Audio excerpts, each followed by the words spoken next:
இந்த உரிமை பிரச்சனையை அவையிலே எழுப்ப வேண்டும் என்ற அடிப்படையிலே கடிதம் கொடுத்திருந்தோம். ஆனால் பேரவைத் தலைவர் அவர்கள் 0 அவரில் இதை எடுக்க மறுத்துவிட்டார். எங்களை பேச அனுமதிக்கப்படவில்லை. அதனால அனைத்து இந்திய அண்ணா திராவிட முன்னேற்ற கழகம் இன்றைக்கு சட்டப்பேரவையில் அனுமதி அளிக்காத காரணத்தினாலே அவையிலிருந்து நாங்கள் வெளியிடப்பு செய்திருக்கிறோம்.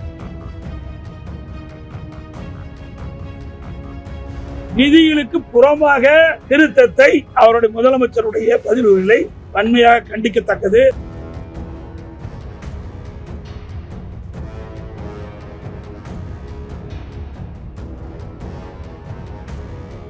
தமிழ்நாட்டுல எல்லாமே சேஞ்ச் ஆயிடுச்சு. உங்க நகையையும் சேஞ்ச் பண்ணுங்க. உங்க பழைய நகைக்கு கிராமுக்கு 150 ரூபாய் கூடுதலா வாங்கி புது நகை எடுத்துக்கோங்க. அதே கம்மி சேதாரம் தான் உங்க லலிதால மட்டும்தான். சிட்டாசிஸ் தமிழர் 4.0 அணிகளாய் திரள்வோம், அமைப்பாய் உயர்வோம். ஜூலை 24-25 ஹில்டன், சென்னை. அனைத்து ஊடக நண்பர்களுக்கும் பத்திரிகை நண்பர்களுக்கும் காலை வணக்கம். இன்றைய தினம் தமிழக சட்டப்பேரவை விதி 220 கீழ் தமிழக சட்டப்பேரவை விதி 220 கீழ் அனைத்து இந்திய அண்ணா திராவிட முன்னேற்ற கழகத்தின் சார்பாக உரிமை பிரச்சனையை அவைக்கு கொண்டு வர நாங்கள் அனுமதி கேட்டோம். எங்களுடைய கொறடா திரு அக்ரி கிருஷ்ணமூர்த்தி அவர்கள் மாண்புமிகு சட்டப்பேரவை தலைவர் அறையிலே இது குறித்து கடிதம் கொடுத்திருந்தோம். அரசின் தனி தீர்மானத்தில் இடை சேர்த்தல் திருத்தத்தை செய்ததை அவையின் கவனத்திற்கு கொண்டு வருவது தொடர்பாக இந்த உரிமை பிரச்சனையை அவையிலே எழுப்ப வேண்டும் என்ற அடிப்படையிலே கடிதம் கொடுத்திருந்தோம். ஆனால் பேரவைத் தலைவர் அவர்கள் 0 அவரில் இதை எடுக்க மறுத்துவிட்டார். எங்களை பேச அனுமதிக்கப்படவில்லை. அதனால அனைத்து இந்திய அண்ணா திராவிட முன்னேற்ற கழகம் இன்றைக்கு சட்டப்பேரவையில் இந்த உரிமை பிரச்சனையை தெரிவிக்க அல்லது பேசுவதற்கு அனுமதி அளிக்காத சட்டப்பேரவை தலைவரை அனுமதி அளிக்காத காரணத்தினாலே அவையிலிருந்து நாங்கள் வெளியிடப்பு செய்திருக்கிறோம். அதனுடைய விளக்கம் சட்டப்பேரவையிலே தெரிவிக்க முடியாவிட்டாலும் இன்றைக்கு விவசாயிகளுடைய பிரச்சனை, ஒட்டுமொத்த தமிழ் மக்களுடைய பிரச்சனை, அது குறித்து பேசுவதற்கு தான் நாங்கள் அனுமதி கேட்டோம். அதை சட்டப்பேரவை தலைவர்கள் அனுமதி மறுத்து விட்டார்கள். அதனுடைய விளக்கத்தை ஊடகத்தின் வாயிலாக மக்களுக்கு தெரிவிக்க விரும்புகின்றோம்.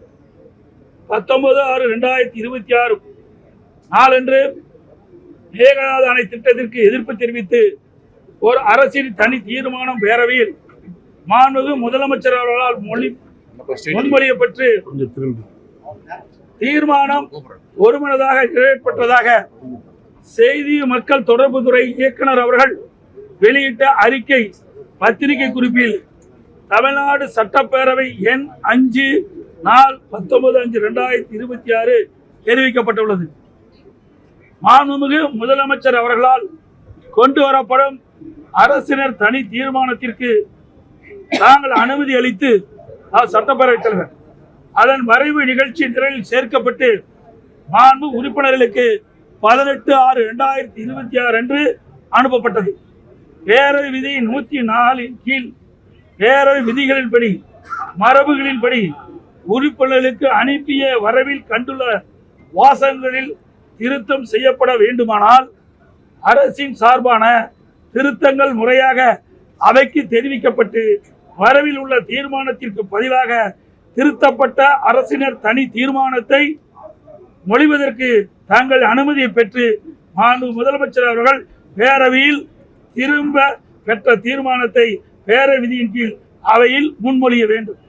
உதாரணமாக ஏற்கனவே சட்டமன்றத்தில் நடைபெற்ற நிகழ்வுகள் 31/5/2006 அன்று பேரவையில் உயர்கல்வி நிலையங்களில் இதர பிற்படுத்தப்பட்ட வகுப்பினருக்கு 27 விழுக்காடு இடஒதுக்கீடு வழங்க மத்திய அரசை கோரும் அரசினர் தனி தீர்மானம் அப்போதைய பேரவை முன்னவர்களால்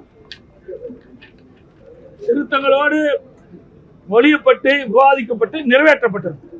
அதே போல 15/4/1974 அன்று மாண்புமிகு திரு மு. கண்ணப்பன் அவர்களால் ஜாதி பிரிவு, உட்பிரிவு வேறுபாடின்றி இந்து சமயத்தைச் சேர்ந்த தகுதி உள்ளவர்களிலேயே இருந்து அர்ச்சகர்கள், பூசாரிகள், ஏனைய உள்துறை ஊழியர்கள் இந்து சமய நிறுவனங்களில் நியமிக்க இயலும் வகையில் அரசமைப்பு திருத்தப்பட வேண்டும் என்பது குறித்து அரசின் தனி தீர்மானம் முன்மொழிக்கப்பட்ட போது திரு KM சுப்பிரமணியம் மற்றும் திரு பே சமுத்திரபாண்டியன் ஆகியோரால் திருத்தங்கள் முன்மொழியப்பட்டு வழிமொழியப்பட்டு விவாதிக்கப்பட்ட பின்னர் திருத்தங்கள் பேரவையின் அனுமதியோடு திரும்ப பெறப்பட்டன.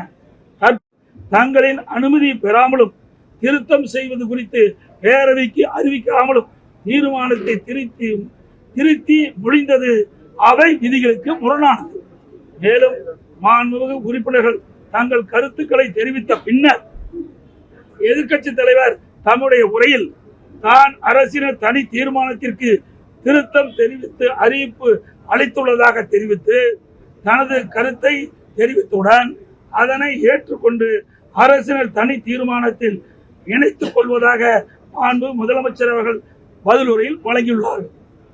பேரவை விதி 36(5) கீழ் உறுப்பினர் அளித்துள்ள அறிவிப்பு தங்களால் அனுமதிக்கப்பட்டு அனைத்து உறுப்பினர்களும் அது பற்றிய தகவல் முன்னரே அளிக்கப்பட வேண்டும்.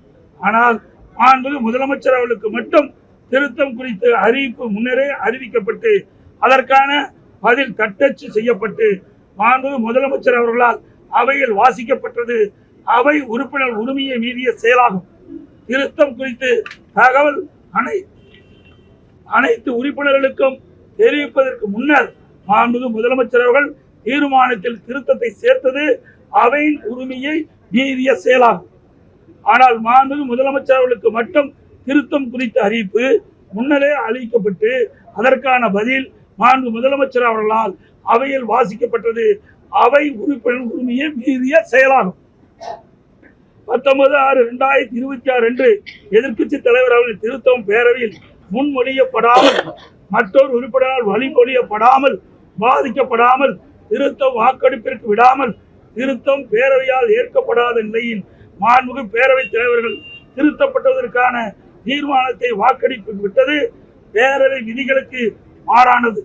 மேலும் மாண்புமிகு முதலமைச்சர் அவர்கள் அடிக்கப்பட்ட திருத்தப்பட்ட தீர்மானத்தையும் அவைக்கு படிக்காமல் வாக்கெடுப்பு விட்டது மரபுக்கு மாறானது.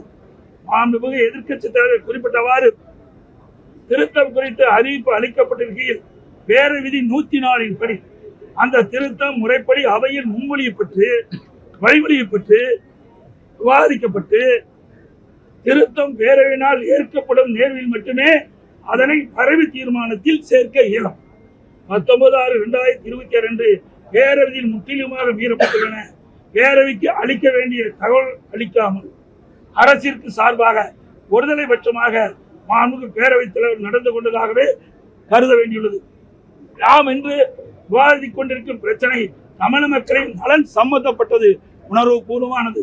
எனவே இனி வருங்காலத்தில் இது போன்ற விதி மீறல்கள் நடைபெறாமல் இருப்பதை மாண்புமிகு பேரவைத் தலைவர்கள் உறுதி செய்ய வலியுறுத்துகிறேன். 19/6/2022 கருணா அரசின் 19/2/2026 அன்று கருணா அரசின் மேகதாதான திட்டத்திற்கு எவ்வித அனுமதி அளிக்கக்கூடாது என்று மத்திய அரசை வலியுறுத்தும் அரசின் தனி தீர்மானத்தை பொறுத்தவரை 18/6/2026 அன்று மாண்புமிகு சட்ட உறுப்பினர்களுக்கு வழங்கப்பட்ட 19/6/2022 நிகழ்ச்சி நிரல் வரிசை எண் 5 குறிப்பிட்ட வரைவு தீர்மானத்தை மட்டும் அனைத்து இந்திய அண்ணா திராவிட முன்னேற்ற கழகம் சார்பில் ஆதரித்தோம் என்பதை மீண்டும் வலியுறுத்துகிறேன். 19/6/2026 அன்று சட்டப்பேரவை விதி 104 படி முன்மொழியப்படாத இடைச்செருடன் சேர்க்கப்பட்ட திருத்திய தீர்மானத்தை நாங்கள் ஆதரிக்கவில்லை என்று கூறுகிறேன்.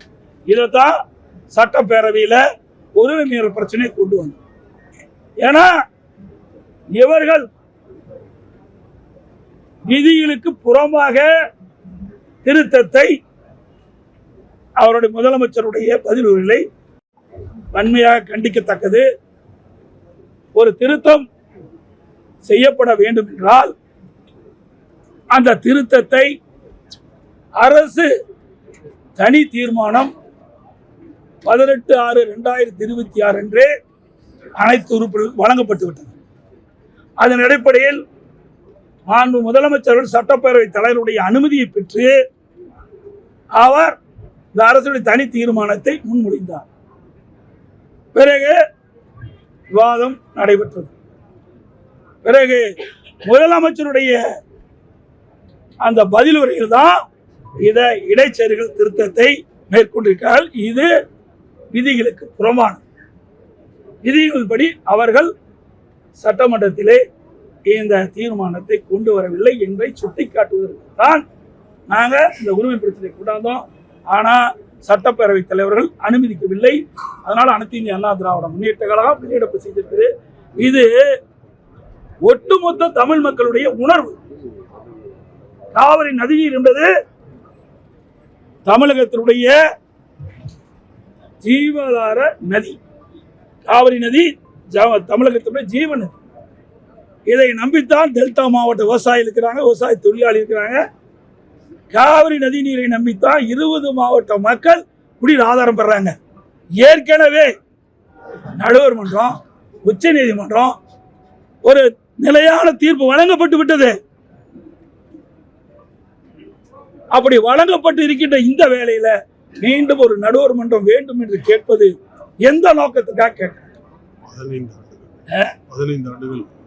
அது மட்டும் இல்ல, உச்ச நீதிமன்றம் தெளிவான தீர்ப்பை கொடுத்துட்டு அந்த தீர்ப்புல 15 ஆண்டு காலம் உச்ச நீதிமன்றம் அளித்த தீர்ப்பை நடைமுறைப்படுத்த வேண்டும் என்று அந்த தீர்ப்பில் கூறப்பட்டது. கீழ்படுகை மாநிலத்தினுடைய ஒப்புதல் இல்லாமல் மேல் படுகை மாநிலம் காவிரி நீரை தடுக்கவோ தேக்கவோ திருப்பி அனுப்ப கூடாது என்று தெளிவாக சொல்லிவிட்டார்கள். அப்படி இருக்கும் போது மீண்டும் இந்த இடைச்செருகல் திருத்த தீர்மானத்தை ஏன் இந்த அரசு கொண்டு வந்தது என்ற விளக்கத்தை பெறுவதற்கு தான் அந்த உரிமைகளை கொண்டு வந்தோம். உயிர் போற பிரச்சனை பேசிட்டு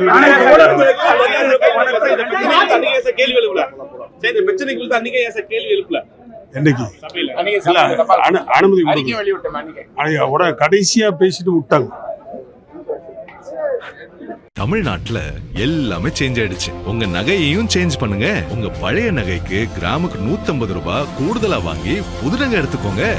அதே கம்மி சேதாரம் தான் உங்க லலிதால மட்டும்தான். சிட்டாசிஸ் தமிழர் 4.0 அணிகளாய் திரள்வோம், அமைப்பாய் உயர்வோம். ஜூலை 24-25 ஹில்டன், சென்னை.